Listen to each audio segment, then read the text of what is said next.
And we're back. Well, that was strange. That was Rich and Strange from 1931. As it turns out, this movie was a commercial failure. It didn't do well with audiences, and it didn't do well with critics. And Alfred Hitchcock he really did like this movie. He would talk about it afterwards and was kind of disappointed that critics weren't kinder to it, and felt this movie was underappreciated. So there you have it. He would have liked to have cast different actors for the lead characters.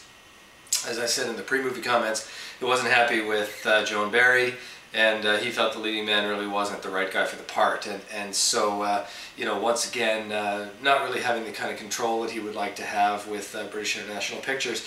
And I have to tell you that I omitted a little bit of history with this when I was setting this movie up. So the Hitchcocks go on this vacation. They come back completely rejuvenated, completely rested, with this great idea of the movie they want to do, the movie they're excited about, they're ready to go, and the answer is no, you're not doing that, at least not yet. We want you to do this first. And what they wanted him to do first was next week's movie called Number 17. Well, that infuriated him for two reasons. Number one, he wanted to do this. That's it. Number two, he was aware of that play.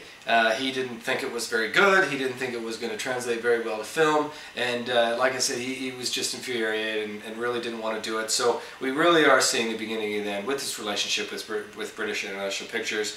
And we will see next week's movie, Number 17, as the final movie he does with these guys. And probably thank goodness for that. But it also must be pointed out that Number 17 was filmed first, before Rich and Strange. It's just that it took a long time to edit it, so Rich and Strange was done after and released before that. So interesting.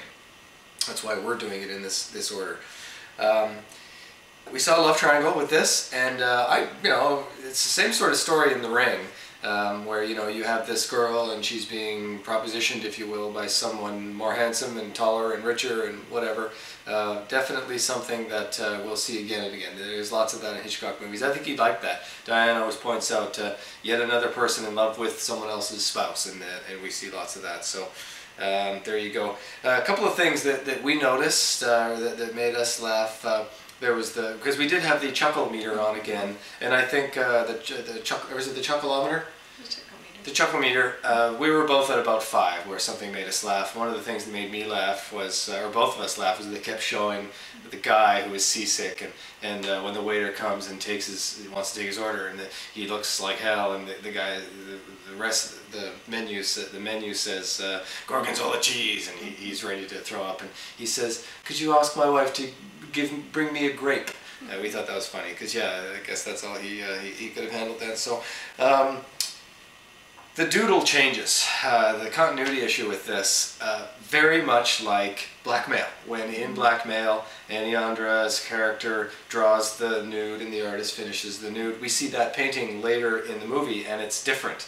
Well, with this, when Emily was drawing herself in that photo next to the commander, when we see that picture again, the drawing is completely different. And I think the third time we saw it, the drawing was different again. So no big deal, but definitely not great continuity-wise. We saw some brandy in this, and there you go. We'll see it in pretty much every movie. Little weird towards the end. A weird turn with again, that's the strange part. With suddenly we're capsized, and suddenly we're on a Chinese junk, and we're eating cat.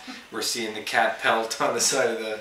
Do we still say pelt? On the side of the ship, and the guy drowning and what have you. Interesting. The movie does finish full circle, and we'll see that again and again in Hitchcock movies, where we started off in their cramped little apartment and we end arguing, and we end up in their cramped little apartment arguing. So, you know, let's get back to Alfred Hitchcock for a second, not understanding why nobody liked this movie. I think it's possibly a case of you had to be there. You know, a lot of the shots, we just didn't really see why were they stepping over the rope, and why were they all the things, and maybe that was funny at the time, and it's just one of those things where you come back and you're showing your home movies to all of your friends. They don't get it. You simply had to be there. So there you go.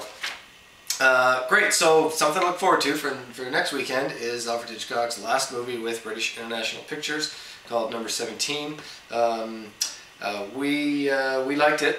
We definitely recall liking it at the time, so we'll look forward to that, and then we'll look forward to the wonderful things that will happen with his new relationship with the new group. So great. That's pretty much it. I think we've wrapped it up. We saw Blonde, we saw Brandy, we saw some things that you'll see in Hitchcock films, but you know, no chase, no wrong man theme, no international spy syndicate, no suspense really. It's weird. There was a blonde, yeah, and there were a couple of other things we noticed that are Hitchcockian. But you know, when Alma and Alfred write their own movies, they're really un-Hitchcockian. It's weird. It's this thing that I can't quite figure out. So, anyways, great. So we're done. Good. So we'll definitely look forward to seeing you next week for movie number 10. Wow, movie number 10. We're loving the comments. We absolutely are really digging what everybody has to say about this, so please keep doing that. Share this. Some of our viewers are sharing the links on Facebook so that others can see it. If you can think of anybody who loves these movies, it's not too late to join up. Some people are just doing that and they're catching up on the other movies. Well, right now these movies are about to get good. So if you know people who really just like movies and might want to get into this, believe us, they're going to get really good. So spread the word and spread this around. The more the merrier. It'll be a lot of fun. So so good. Great. We'll see you next week. So from our couch to yours, we'll see you then.